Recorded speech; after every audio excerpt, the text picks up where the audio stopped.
Hello everyone, this is Study Time with Isha and today we'll be discussing about assignment problem. So problem समझने से पहले हम देखते हैं कि ये बेसिकली है क्या और हम इसे क्यों पढ़ने वाले हैं. So assignment problem को समझने के लिए हम एक एग्जाम्पल की हेल्प लेते हैं. फॉर एग्जाम्पल हमारे पास हमारी कंपनी में we have 4 employees, तो हम उसको डिनोट करते हैं. We have suppose 4 persons or 4 employees, हम इसको डिनोट करते हैं P1, P2, P3, P4. और ये चारों लोग हम इनसे 4 तरह के जॉब्स हमें करवाने हैं. हमारी कंपनी में 4 मेन तरह के जॉब्स होते हैं, तो जिन्हें हम डिनोट करेंगे with J1, J2, J3, J4. हम इसको नाम दे देते हैं, जैसे हम J1 को हम कह सकते हैं कंटेंट राइटिंग. J2 जॉब को हम बोलते हैं सपोज हमें टाइपिंग भी करवानी है, फिर उसके बाद हमें प्रिंटिंग करवानी है और सब कुछ हो जाने के बाद लास्ट में हमारी जो भी कॉपीज हैं, जर्नल्स, मैगजीन्स जो भी हैं, हम उनके सेल भी करवाएंगे. ठीक है, तो ये 4 तरह के काम हैं जो हमें करवाने हैं इन 4 लोगों से. अब ऐसा तो नहीं है कि हम एक ही आदमी को सभी काम दे देंगे तो फिर बाकी 3 क्या करेंगे. और इससे एक नुकसान ये भी है कि अगर हम एक ही इंसान को सभी काम देते हैं तो वो पहले एक काम खत्म करेगा, फिर वो दूसरे पे जाएगा, उसके बाद तीसरे पे. तो इसकी वजह से ओवरऑल जो हमारा टाइम है वो बहुत ज्यादा बहुत ज्यादा वेस्ट होगा.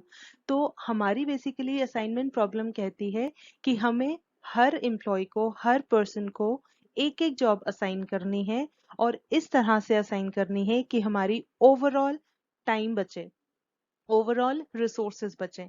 तो कम से कम टाइम में हमारे सभी काम हो जाएं, कम से कम कॉस्ट में हमारे सभी काम हो जाएं. तो मतलब हमारे रिसोर्सेज कम से कम यूटिलाइज हो, optimum utilisation of all the resources हो. राइट. अब सपोज इन सभी पर्सन्स को ये सभी काम आते हैं, लेकिन ऑब्वियसली एफिशिएंसी सबकी एक जैसी नहीं हो सकती.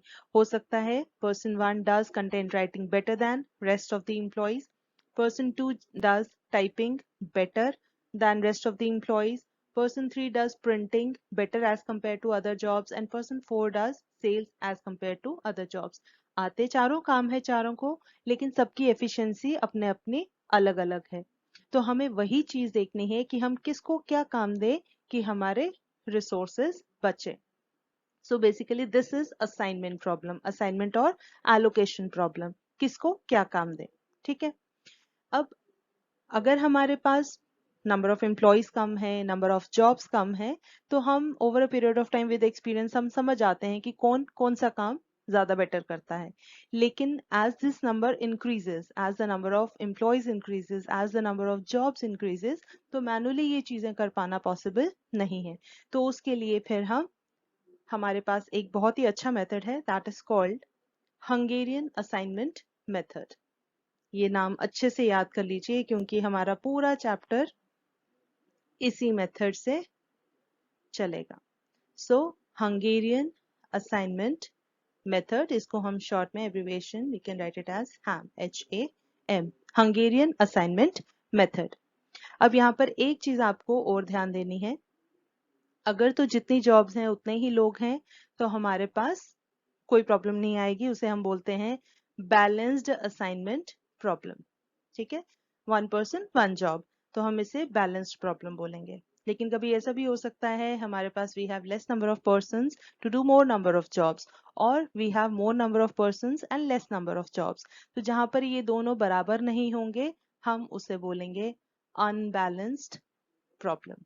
ठीक है, तो ये दो different types of assignment problems हम करेंगे, बट पहले हम will start with balanced problem, later on will discuss unbalanced problem. Right. So balanced problem क्या है, जहां पर हमारे persons and jobs are equal. Right.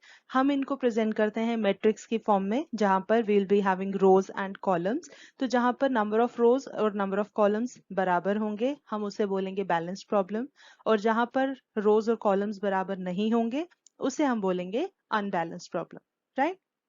तो चलिए अब हमें हंगेरियन असाइनमेंट मेथड देखना है कि what are the different steps involved.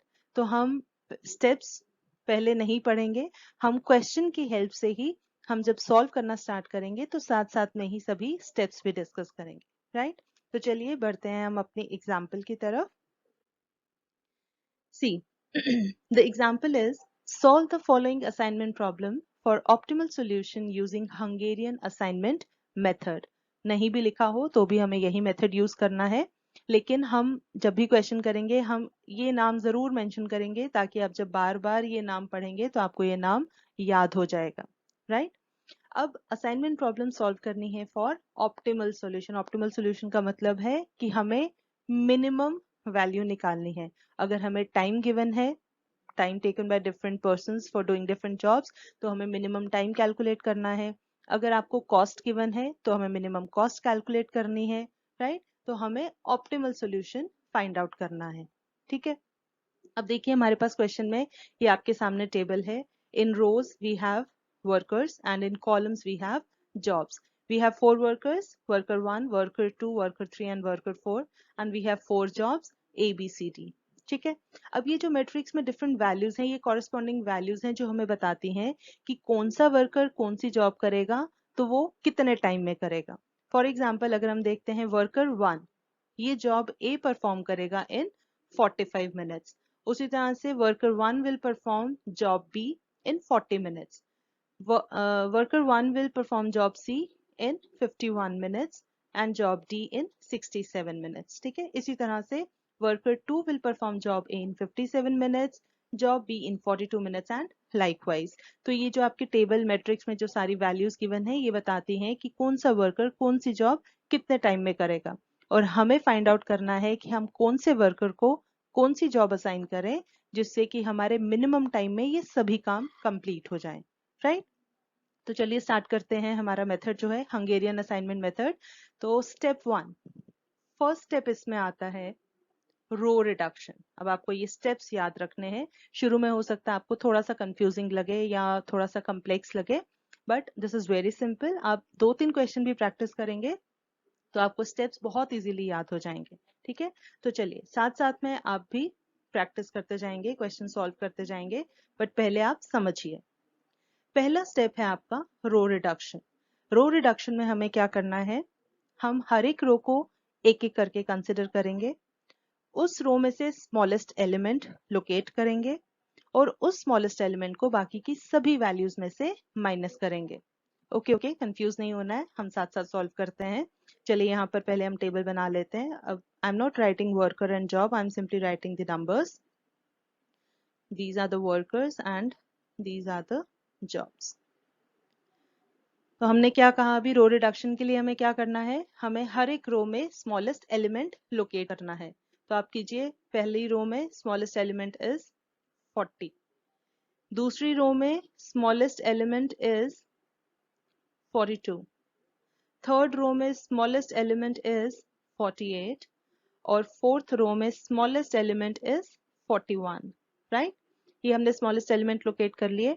अब पहली रो को कंसिडर करो, ये 40 आपको सभी में से माइनस करना है इंक्लूडिंग इटसेल्फ। सेकंड रो में 42, इसको माइनस करना है बाकी की सभी वैल्यूज में से। फिर थर्ड रो 48 को माइनस करना है बाकी की सभी वैल्यूज में से, और फोर्थ में 41 को माइनस करना है बाकी की सभी वैल्यूज में से, ठीक है? तो ये हम कर रहे हैं रो रिडक्शन। तो हमारे पास देखिए फर्स्ट रो में 45 minus 40 is 5, 40 minus 40 is 0, 51 minus 40 is 11, 67 minus 40 is 27, ठीक है? उसके बाद second row 57 minus 42 is 15, 42 minus 42 is 0, 63 minus 42 is 21, 55 minus 42 is 13। इसी तरह से थर्ड रो में 48 is the smallest element, 49 minus 48 is 1, 52 minus 48 is 4, 48 minus 48 is 0 and 64 minus 48 is 16। और हमारे पास फोर्थ रो है 41 minus 41 is 0, 45 minus 41 is 4, 60 minus 45 19 and 55 minus 41 is 14। तो ये हमारा हो गया रो रिडक्शन, राइट? तो हमने क्या किया, हर एक रो में से स्मॉलेस्ट एलिमेंट लोकेट किया और बाकी की सभी वैल्यूज में से उसको माइनस कर दिया, राइट? इसके बाद हमारा नेक्स्ट स्टेप आता है कॉलम रिडक्शन, ठीक है? तो कॉलम रिडक्शन जो हमने करना है, अब हमने क्वेश्चन वाले मैट्रिक्स पे नहीं करना है, ये जो हमें रिड्यूस्ड मैट्रिक्स मिला है रो रिडक्शन वाला, उस पे हम कॉलम रिडक्शन करेंगे।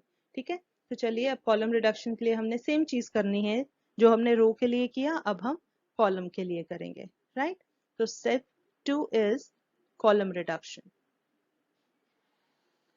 कॉलम रिडक्शन, तो कॉलम रिडक्शन में हमने सेम चीज करनी है, हम हर एक कॉलम को एक एक करके कंसिडर करेंगे, उसमें से स्मॉलेस्ट एलिमेंट लोकेट करेंगे और सभी वैल्यूज को उसमें से माइनस करेंगे।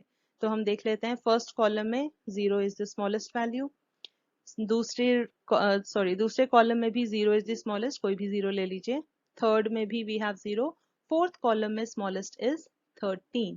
ठीक है, तो हमारे पास अब जो मैट्रिक्स बनेगा 1 2 3 4 A B C D।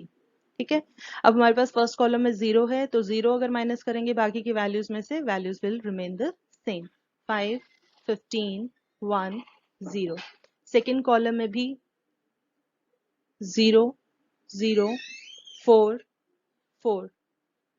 Third column में 11 21 0 19। फोर्थ कॉलम में हमारा ये value 13 is the smallest element, तो इसे हम माइनस करेंगे बाकियों में से, तो 27 minus 13 is 14, 13 minus 13 is 0, 16 minus 13 is 3 and 14 minus 13 is 1।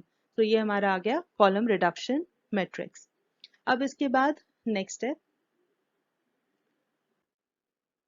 देखिए कॉलम रिडक्शन हमने यहाँ पर ये शो किया है मैट्रिक्स। इसके बाद अब आपको नेक्स्ट स्टेप ध्यान से देखना है, स्टेप नंबर 3। अब आपको क्या करना है, कॉलम मैट्रिक्स मिलने के बाद, कॉलम रिडक्शन मैट्रिक्स मिलने के बाद हमें हर एक कॉलम और रो में 0 मिल जाता है। राइट, अब हमारा नेक्स्ट स्टेप आता है, we have to cover these zeros with minimum number of lines. Right, तो यहाँ पर ये स्टेप बहुत इंपॉर्टेंट है, कवर all the zeros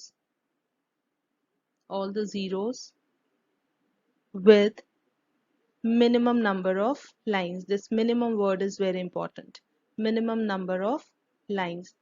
तो हमने सभी जीरोस को कवर करना है कम से कम लाइंस से। राइट, तो वो हम कैसे करेंगे, उसके लिए एक टिप है, वो कैसे आपको याद रखना है, हम स्टार्ट करेंगे उस रो या कॉलम के साथ जिसमें मैक्सिमम नंबर ऑफ जीरोस हैं। ठीक है, तो पहले हम उस रो या कॉलम को कवर करेंगे। तो यहाँ पर हम चेक करते हैं, फर्स्ट रो में we have only 1 0, second row में we have 2 zeros, third row में वी हैव 1 0, फोर्थ रो में भी 1 0। तो मतलब रोज हमने चेक की, मैक्सिमम नंबर ऑफ जीरोस हमारे पास 2 हैं। अब कॉलम्स देख लेते हैं, कहीं 2 से ज्यादा जीरोस तो नहीं है। फर्स्ट कॉलम में we have a single zero, second column में 2 zeros, थर्ड में 1 एंड फोर्थ में भी एक ही जीरो है। तो हम रो से ही स्टार्ट करते हैं। हमारे पास सेकंड रो थी, इसमें है 2 zeros, तो हमने इसको कवर कर दिया। उसके बाद हर एक रो में एक एक जीरो है, कॉलम वाइज चेक कर लो, कॉलम वाइज भी एक एक जीरो है, तो हम क्योंकि रो वाइज चल रहे हैं तो हम रो वाइज ही कंटिन्यू करेंगे। तो हम फर्स्ट रो को काटते हैं, थर्ड को कट करते हैं, फोर्थ को कट करते हैं। राइट, तो हमने यहाँ पर सभी जीरोस कवर कर दिए। तो 4 लाइंस पॉसिबल हैं, इससे कम लाइंस में हम अपने जीरोस को कवर नहीं कर सकते। राइट, अब इसके बाद नेक्स्ट स्टेप जो आपको देखना है वो क्या है, number of lines। If number of lines is equal to number of rows or columns, यहाँ पर कितनी है, 4 लाइन्स हमने ड्रॉ की हैं, 4 ही रोज कॉलम्स है। ठीक है, तो इस केस में we have optimal solution. Right, तो मतलब हमें फर्दर कुछ रिवाइज करने की जरूरत नहीं है, हमें फाइनल सॉल्यूशन इसी स्टेप में मिल जाएगा। ठीक है, so I repeat, if these number of lines is equal to number of rows और कॉलम्स, तो उस केस में we have reached optimal solution. Right, तो अब हम यहाँ पर अपनी असाइनमेंट कर सकते हैं। असाइनमेंट के लिए हम क्या करेंगे, जीरोस हैं, हम उधर असाइनमेंट स्टार्ट करेंगे। तो हम हर एक रो और कॉलम को चेक करेंगे, जहां पर सिंगल जीरो होगा हम वहां पर असाइनमेंट कर देंगे। राइट, तो चलिए चेक करना स्टार्ट करते हैं। देखिए first row we have single zero, हम यहाँ पर असाइनमेंट कर देंगे। हमने ये जीरो असाइन कर दिया। ये असाइन करने का मतलब है कि हमने वर्कर वन को जॉब असाइन कर दी है। अब क्योंकि जॉब भी असाइन हो चुकी है, ये जॉब अब हम किसी और को असाइन नहीं कर सकते, तो इसीलिए इस कॉलम में, जॉब बी वाले कॉलम में और कोई अगर जीरो होगा तो हम उसे क्रॉस कर देंगे, because job B can not be further assign to any other worker, तो हम इसे क्रॉस कर देंगे। उसके बाद हम फिर चेक करते हैं सेकेंड रो, यहाँ पर भी अब सिंगल जीरो बच गया है, तो हम ये असाइनमेंट कर देंगे और इसके कॉरेस्पॉन्डिंग रो कॉलम देखेंगे, और कोई जीरो नहीं है। Now let's move further, third column, sorry third row, यहाँ पर भी सिंगल जीरो है, हमने ये असाइनमेंट कर दी। इसके रो कॉलम में और कोई जीरो नहीं है, और फोर्थ रो में again we have single zero. तो हमारी असाइनमेंट्स हो गई। यहाँ पर ये असाइनमेंट्स कैसे हो गई, हमने वर्कर वन को जॉब बी असाइन की है, वर्कर टू को हमने जॉब डी असाइन की है, वर्कर थ्री को हमने जॉब सी असाइन की है, और वर्कर फोर को हमने जॉब ए असाइन की है। ये हमारी असाइनमेंट्स हो गई। ठीक है, तो यहाँ तक आई होप दिस इज क्लियर। तो हम नेक्स्ट स्टेप में देखते हैं आगे। ये सब स्टेप्स हम देख चुके हैं, मिनिमम नंबर ऑफ लाइंस हमने ड्रॉ की हैं, उसके बाद असाइनमेंट्स की हैं। तो यहाँ पर एक बार फिर से, तो यहाँ पर भी हम एक बार फिर से असाइनमेंट कर लेते हैं। पहली रो में सिंगल जीरो, तो हम यहाँ पर असाइनमेंट करेंगे और इसका ये जीरो, इस कॉलम का जीरो काट देंगे। सेकेंड रो में again we have a single zero, तो हम यहाँ पर असाइनमेंट कर देंगे और इसके कॉलम और रो में और कोई जीरो नहीं है। फिर थर्ड रो में we again have a single zero, तो ये असाइनमेंट हो जाएगी, और फोर्थ में भी हमारे पास एक सिंगल जीरो है। तो इस तरह से हमारी असाइनमेंट हो गई। ठीक है, तो अब हम फाइनल देख लेते हैं, अब इसका सोल्यूशन हम कैसे लिखेंगे। सी, ये हमारी असाइनमेंट्स हैं सारी, यहाँ पर ये असाइनमेंट्स हम कर चुके हैं।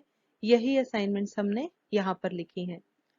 1B, सेकेंड वर्कर को जॉब डी, थर्ड को 3C और फोर्थ वर्कर को जॉब ए हमने असाइन की है।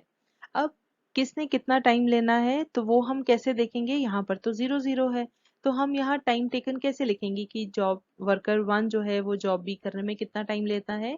तो ये हमें कहाँ से पता चलेगा, हमारे जो शुरू में क्वेश्चन गिवन है। तो हमने यहाँ पर ये वाला टेबल बना लिया है फ्रॉम क्वेश्चन, जो हमें क्वेश्चन गिवन था, और वहां पे ये सारे टाइम की वैल्यूज गिवन थी। तो हम देखेंगे अगर हम 1B की बात करें तो 40 मिनट्स वही हमने यहाँ पर लिखा है। फिर सेकेंड वर्कर को जॉब डी असाइन हुई है 55 मिनट्स। उसके बाद थर्ड वर्कर को जॉब सी असाइन हुई है 48 मिनट्स, और फोर्थ वर्कर को जॉब ए असाइन हुई है 41 मिनट्स। ठीक है, इनको टोटल करेंगे तो हमारे पास वी हैव 184 मिनट्स। तो कहने का मतलब ये है कि अगर हम इस तरह से असाइनमेंट्स करें तो हमारा जो ये चारों जॉब्स हैं वो 184 मिनट्स में कंप्लीट हो जाएंगी, and this is the minimum time possible. इससे कम टाइम में हमारी ये चारों जॉब्स खत्म होना पॉसिबल नहीं है। तो हमें हमेशा जो भी असाइनमेंट प्रॉब्लम होगी, हमें लास्ट में जो आंसर लिखना है वो इस टेबुलर फॉर्म में लिखना है, ताकि एग्जामिनर को भी क्लियरली समझ आ जाए कि आपने सही सॉल्यूशन निकाला है और आपको उसकी सही समझ है। तो एग्जामिनर के लिए भी इजी बनाना है आंसर को, राइट। तो इस तरीके से आप अपने आंसर को प्रेजेंट कर सकते हैं। ठीक है, तो I hope this question and all the steps are clear to you. तो चलिए हम एक क्वेश्चन और प्रैक्टिस करते हैं। वेट, यहाँ पर आप वीडियो स्टॉप ना करें या स्किप ना करें, क्योंकि जो हम नेक्स्ट क्वेश्चन करेंगे वो आप ये मत समझें कि वो एग्जैक्टली सेम क्वेश्चन है, तो प्रैक्टिस की जरूरत नहीं है। जो सेकंड क्वेश्चन, सेकंड एग्जाम्पल हम करने वाले हैं, उसमें थोड़े से स्टेप्स में चेंजेस होंगे। तो चलिए सेकंड क्वेश्चन देखते हैं। यहाँ पर again the question is, for the following cost matrix determine optimal job assignments and cost of assignments, right. तो यहाँ पर हमने लिखा नहीं है, हम लिख लेते हैं यहाँ पर कॉस्ट इन रुपीस। ठीक है, तो इस टेबल का क्या मतलब है, हमारे पास 5 मशीनिस्ट हैं और 5 तरह की जॉब्स करनी है। तो कॉस्ट मैट्रिक्स गिवन है, मतलब ये सारी जो वैल्यूज हमें मैट्रिक्स के अंदर रोज और कॉलम्स में गिवन है, ये बताती हैं कि कौन सा मशीनिस्ट कौन सी जॉब करेगा तो हमें कितनी कॉस्ट पड़ेगी, राइट। तो if machinist A does job 1 तो 10 रुपीज कॉस्ट, सेकेंड जॉब के लिए 3 रुपीज एंड लाइकवाइज। ठीक है, तो आई होप अब क्वेश्चन आपको समझ, मतलब आप क्वेश्चन इंटरप्रेट कर सकते हैं कि बेसिकली प्रॉब्लम क्या है। तो हमें देखना है हम कौन से मशीनिस्ट को कौन सी जॉब प्रोवाइड करेंगे, राइट। तो अगेन हंगेरियन मेथड करना है, सेम है। स्टेप 1 हमारा फिर से रहेगा रो रिडक्शन। ठीक है, तो हम रो रिडक्शन करेंगे। रो रिडक्शन के लिए हमने क्या कहा था, रो रिडक्शन के लिए हमें हर एक रो को 1 बाय 1 चेक करना है और उसमें जो स्मॉलेस्ट एलिमेंट होगा हमें उसमें से बाकी की सभी वैल्यूज को माइनस करना है। ठीक है, तो चलिए हम देखते हैं फर्स्ट रो में हमारी स्मॉलेस्ट वैल्यू कौन सी है, इट इज 2। तो हम 2 को माइनस कर लेंगे बाकी की सभी वैल्यूज में से। तो हम यहाँ पर लिख लेते हैं A, B, C, D, E और यहाँ से हम कॉलम्स में सारी जॉब्स लिख लेते हैं 1, 2, 3, 4 एंड 5। तो हमारा फर्स्ट स्टेप क्या है, रो रिडक्शन। 2 को माइनस करना है बाकी की सभी वैल्यूज रो वैल्यूज में से। ठीक है, तो 10 minus 2 is 8, 3 minus 2 is 1, 3 minus 2 1, 2 minus 2 0, 8 minus 2 is 6। ठीक है, उसी तरह से अगर हम सेकंड रो देखेंगे, सेकंड रो में अगेन स्मॉलेस्ट एलिमेंट इज 2। तो हमें इस 2 को माइनस करना है बाकी की सभी वैल्यूज में से। 9 minus 2 is 7, 7 minus 2 is 5, 8 minus 2 is 6, 2 minus 2 is 0, 7 minus 2 is 5। ठीक है, तो फटाफट से आप भी साथ साथ में सॉल्व कर लीजिए वैल्यूज। थर्ड रो में हमारे पास 2 is the minimum value, fourth row में 2 is the minimum value, fifth row में 6 इज द मिनिमम वैल्यू। ठीक है, तो फटाफट से आप ये कैलकुलेशंस कर लीजिए, मैं यहाँ पर वैल्यूज लिख देती हूँ।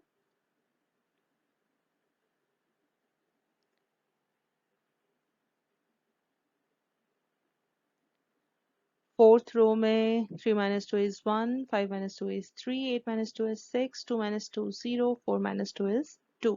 Then 9 minus 6 is 3, 10 minus 6 is 4, 9 minus 6 3, 6 minus 6 0 and 10 minus 6 4। ठीक है, तो ये आप चेक कर लीजिए वीडियो को पॉज करके कि आपके पास भी यही मैट्रिक्स आया है। नेक्स्ट स्टेप हमारा ये आपका रो रिडक्शन हमने यहाँ पर शो कर दिया है। नेक्स्ट स्टेप आपका आ जाता है कॉलम रिडक्शन। आप वैल्यूज साथ साथ में मैच कर लीजिए। कॉलम रिडक्शन, अब कॉलम रिडक्शन में हमने क्या कहा था, we have to consider each column one by one, उसमें से locate the smallest element and subtract it from rest of the elements. ठीक है, तो हम यहाँ पर मेंशन कर देते हैं आपके पास फर्स्ट कॉलम में 1 इज द स्मॉलेस्ट वैल्यू। यहाँ पर आपको एक चीज ध्यान रखनी है कि हर एक स्टेप में आप जैसे जैसे बढ़ते जाओगे तो उससे पिछले वाला मैट्रिक्स देखना है। हर बार आपको क्वेश्चन वाला मैट्रिक्स कंसिडर नहीं करना है, आपको एक एक स्टेप आगे बढ़ते जाना है और उसी से प्रीवियस वाले मैट्रिक्स को कंसिडर करना है, उसमें चेंजेस करने हैं, राइट। तो हमारे पास जो रो रिडक्शन वाला मैट्रिक्स आएगा उसमें फर्दर हम कॉलम रिडक्शन करते हैं। ठीक है, तो फर्स्ट कॉलम में 1, सेकंड कॉलम में भी 1 is the smallest element, third column में भी 1 है, फोर्थ में तो सभी 0 हैं और फिफ्थ कॉलम में 2 इज द स्मॉलेस्ट वैल्यू। ये दो 2 हैं, दोनों में से आप कोई भी एक ले लीजिए, वैल्यू में फर्क नहीं रहेगा। ठीक है, तो कॉलम रिडक्शन करने के बाद हमारे पास आप चेक कर लीजिए ये वैल्यूज निकल के आई हैं। ठीक है, कॉलम रिडक्शन करने के बाद हमारा नेक्स्ट स्टेप आता है, we have to cover all the zeros with minimum number of lines. ठीक है, cover all the zeros with minimum number of lines। ठीक है, तो मिनिमम नंबर ऑफ लाइन से कवर करने के लिए हमें क्या चीज कंसिडर करनी है, we have to check the row और column with maximum number of zeros. तो अगर हम देखें हमारे फर्स्ट रो में we have 3 zeros, second row में we have 1 zero, third row 2 zeros, fourth row 3 zeros, fifth row 3 zero, sorry single zero. अगर हम कॉलम वाइज देखें तो क्लियरली यहाँ पर हमें दिख रहा है कि फोर्थ कॉलम में सारे ही जीरो हैं, तो this is the maximum number of zeros, तो हम इसे कवर करेंगे। उसके बाद अगर हम अब कॉलम वाइज ही चेक करते हैं, we have 2 zeros in fifth column, 1 0 in third, 1 0 in second column, 1 0 in first column। तो हमारे पास कॉलम वाइज अभी 2 जीरोस मैक्सिमम है। रो वाइज देख लेते हैं, हमारे पास 2 जीरोस हैं फर्स्ट रो में, और फिर थर्ड में 1 जीरो है, फोर्थ में 2 है, तो मतलब 2 से ज्यादा जीरोस हमारे पास किसी भी रो कॉलम में नहीं है। ठीक है, तो हमारे पास क्योंकि हमने कॉलम वाइज स्टार्ट किया हुआ है, तो हम इसके बाद इस कॉलम को, फिफ्थ कॉलम को कट करते हैं। ठीक है, उसके बाद हम देखेंगे कि हमारे पास बाकी की कॉलम्स में एक एक जीरो है। तो हम पहले रो वाइज चेक करेंगे, क्योंकि अगर हमने कॉलम वाइज देखा तो फिर एक एक करेंगे तो हमारी 5 लाइंस ड्रॉ हो जाएंगी। हमें मिनिमम नंबर ऑफ, यहाँ पर सॉरी स्किप हो गया है, with minimum number of lines. ठीक है, तो हम रो वाइज अगर देखते हैं तो देखिए फर्स्ट रो में 2 जीरोस हैं, तो हम पहले इसको क्रॉस करेंगे। उसके बाद देखेंगे सेकंड रो में कोई जीरो नहीं है, थर्ड में कोई नहीं है, फोर्थ में एक जीरो है। ठीक है, तो हमारे पास अब 4 ही लाइंस आई हैं। ठीक है, तो हमने क्या कहा था, वी हैव टू चेक कि नंबर ऑफ लाइंस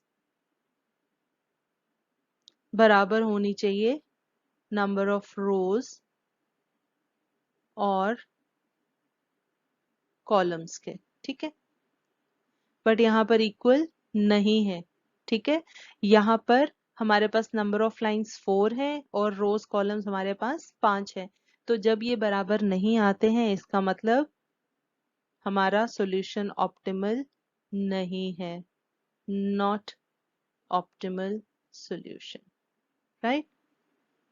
तो अब सॉल्यूशन को ऑप्टिमल बनाने के लिए हमें यहाँ पर एक स्टेप और करना है।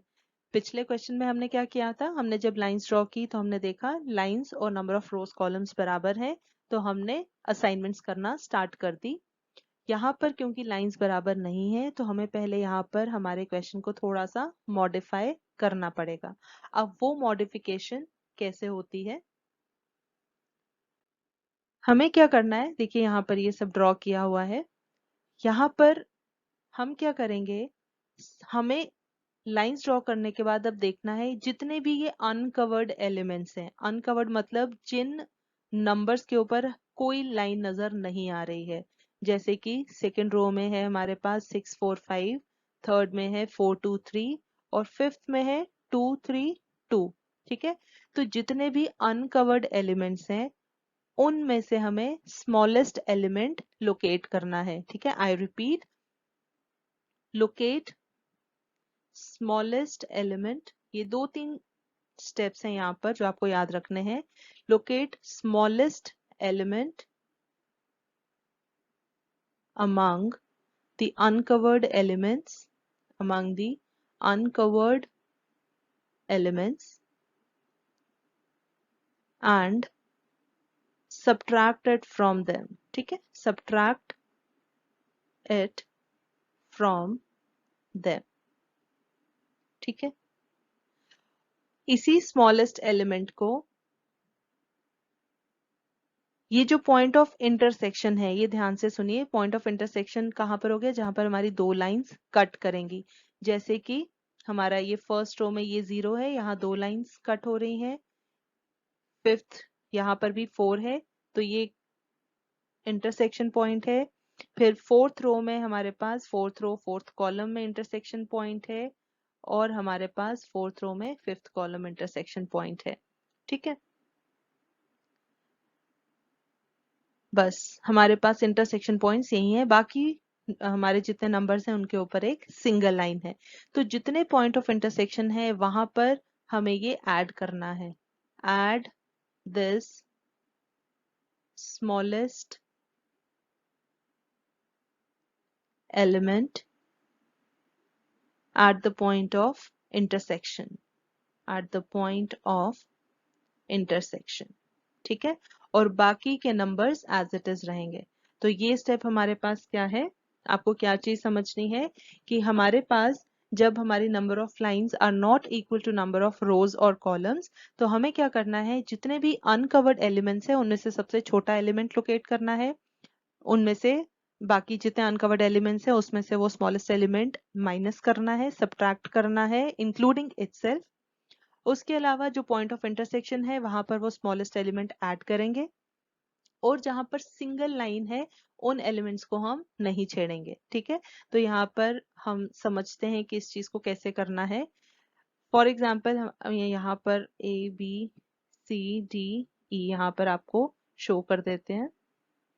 हम प्रैक्टिस कर लेते हैं थोड़ा सा। बेसिकली क्या स्टेप है, 1 2 3 4 एंड 5। हमने देखना है जितने अनकवर्ड एलिमेंट्स हैं उनमें सबसे स्मॉलेस्ट क्या है, 6 4 5 4 2 3 2 3 2 2 इज द स्मॉलेस्ट एलिमेंट। ठीक है, तो ये हम जितने भी अनकवर्ड एलिमेंट्स हैं वहां से हमने माइनस करना है। तो हमारे पास सेकेंड रो में है 6 4 और 5, इसमें से 2 माइनस करना है। Second row 6 minus 2 is 4, 4 minus 2 is 2, 5 minus 2 is 3। फिर उसके बाद थर्ड रो है 4 2 एंड 3, इन सब में से 2 माइनस करना है। 4 minus 2 is 2, 2 minus 2 0, 3 minus 2 is 1। और उसके बाद हमारे पास है लास्ट रो 2 3 एंड 2। तो यहाँ पर 2 minus 2 is 0, 3 minus 2 is 1 and 2 minus 2 is 0। ठीक है, तो ये अनकवर्ड एलिमेंट्स हमने लिख लिए। उसके बाद आप देखो जो पॉइंट ऑफ इंटरसेक्शन है वहां पर हमें ये 2 ऐड करना है।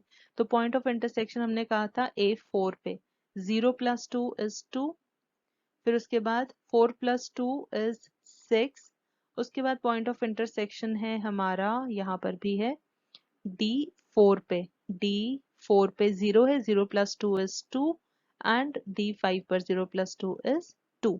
बाकी के जितने हैं वो उनके ऊपर सिंगल लाइन है तो उनको हम नहीं छेड़ेंगे, उनको हम एज इट इज रखेंगे। तो हमारे पास है 7 0 0। सेकेंड रो में हमारे पास है 0 3। फोर्थ में हमारे पास है 0 2 5 और लास्ट रो में हमारे पास है 0 2। तो हमारे पास ये नेक्स्ट मैट्रिक्स जो हमारा बनेगा वो ये होगा। ठीक है, उसके बाद हम फिर से लाइंस ड्रॉ करेंगे। तो यहाँ पर देखो जब हम लाइन, तो चलिए हम जीरोस ड्रॉ करते हैं, सॉरी जीरोस को कवर करते हैं with minimum number of lines. हमारे पास थर्ड रो में we have 3 zeros, maximum number of zeros. उसके बाद लास्ट रो में भी 3 जीरोस हैं। उसके बाद फर्स्ट रो में 2 जीरोस हैं और सेकेंड रो में 1 जीरो और फोर्थ रो में भी 1 जीरो। तो हम यहाँ पर फिर से देखेंगे अब नंबर ऑफ लाइंस हमारी कितनी है। तो नंबर ऑफ लाइंस यहाँ पर है 5। It is equal to number of rows और कॉलम्स। ठीक है, तो रोज और कॉलम्स कितने थे हमारे यहाँ पर, 5 हैं। तो अब क्योंकि ये जब दोनों बराबर आ जाते हैं तो we have reached optimal solution. ठीक है, तो अब हमें यहाँ पर और रिवीजन करने की जरूरत नहीं है, अपने सॉल्यूशन को और फर्दर रिवाइज करने की जरूरत नहीं है, हम डायरेक्टली एलोकेशंस करेंगे।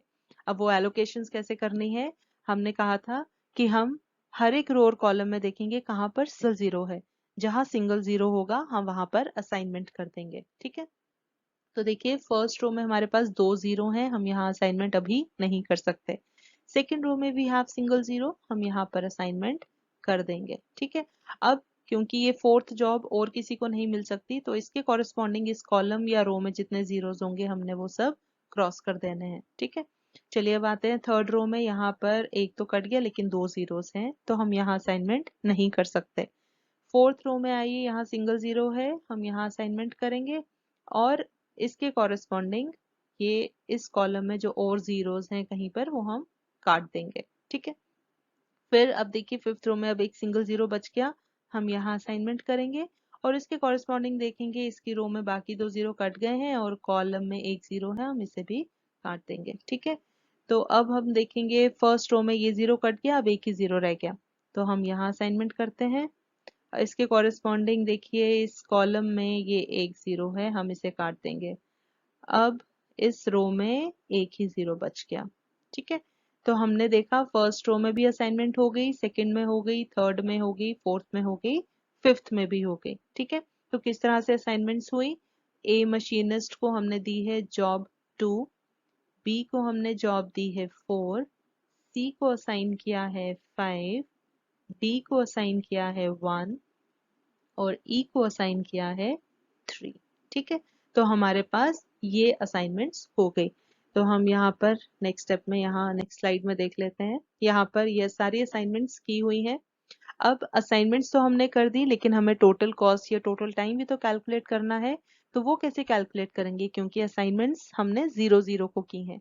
तो हम जो कॉरेस्पॉन्डिंग हमारा जो क्वेश्चन में वैल्यूज गिवन थी, हम वो देखेंगे। तो यहाँ पर हमने ये क्वेश्चन वाली सारी वैल्यूज यहाँ पर लिख ली हैं, टेबल बना लिया है। तो हम मैच करते जाएंगे। देखिए, पहले हमने लिख लिया A2, B4, C5, D1 and E3। और अब यहाँ से मैच करते जाएंगे क्वेश्चन से। हमारे पास A2 3 ये लिख लिया यहाँ पर, B को हमने दिया है 4 दैट इज 2, C को हमने दिया है 5 दैट इज 4, ये हमने लिख लिया यहाँ पर। फिर D को हमने दिया है जॉब 1 दैट इज 3, यहाँ पर लिख ली कॉस्ट। और E3 है, E3 में है 9, तो ये 9 हमने लिख लिया। और बाद में इस सबको टोटल कर लेंगे और हमें मिलेगा टोटल ₹21। सो ये वैल्यू क्या बताती है, this is the minimum cost जिसको इनकर करके हम ये असाइनमेंट्स अगर हम करते हैं, तो this is the minimum cost that we will incur, right. इससे कम कॉस्ट में हमारे ये पांचों जॉब्स पॉसिबल नहीं है। तो हमारी this is the optimal assignment and this is the optimal cost, ये हमारा फाइनल आंसर है। ठीक है, तो I hope all the steps are very clear. अगर कहीं पर कोई कंफ्यूजन है तो you can repeat the video, आप पॉज दे देकर आप स्टेप्स को समझ सकते हैं। और ये हमारा अभी बिल्कुल बेसिक प्रॉब्लम था। इसके आगे कुछ स्पेशल केसेस आएंगे असाइनमेंट प्रॉब्लम में, जो हम आगे की वीडियोस में डिस्कस करेंगे।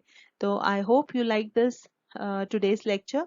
तो अगर आपको ये पसंद आया तो हम इस वीडियो को ज़रूर लाइक करें। अगर आपकी कोई क्वेरीज हैं तो आप कमेंट सेक्शन में अपनी क्वेरीज पूछ सकते हैं। और अगर आप चाहते हैं कि ऐसी वीडियोस आगे भी आती रहें जो आपको हेल्पफुल हो, तो आप हमारे चैनल को सपोर्ट करें, सब्सक्राइब करें। और अगर आपको लगता है कि आपके और कोई फ्रेंड्स हैं जिनको ज़रूरत है इन वीडियोस की, आप उनके साथ ज़रूर शेयर करें। तो हम नेक्स्ट लेक्चर में स्पेशल केसेस के साथ फिर आएंगे, फिर मिलेंगे। तब तक के लिए टेक केयर, बाय बाय।